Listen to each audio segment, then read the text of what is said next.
தெற்கு பார்த்து ஒரு வீடு கட்டுறீங்க, சவுத் ஃபேஸிங்கில். தெற்குக்கு உண்டானவர் செவ்வாய், முருகப்பெருமானுக்கு உண்டான திசை, இஞ்சிக்கு மிஞ்சின மருந்தும் கிடையாது, சுப்பிரமணியருக்கு நிகர் தெய்வமும் கிடையாது. அந்த வகையில் தெற்கு போனால் உயர்ந்து போவான், தேய்ந்து போவான், தியானாவையும் சேர்த்துருக்கு.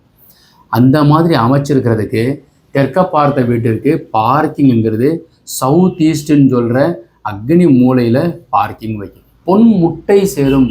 ஸோ அப்போ தென் கிழக்கில் வைக்கிறது ரொம்ப சிறப்பு. ஏன் சார் கன்னி மூலையில் போர்ட்டிக்கோ வைக்கக்கூடாது? சரி, இப்போ இது தெற்க பார்த்த வீட்டிற்கு சவுத்து வெஸ்ட்டுங்கிறது கன்னி மூலை, தென்மேற்கு மூலை.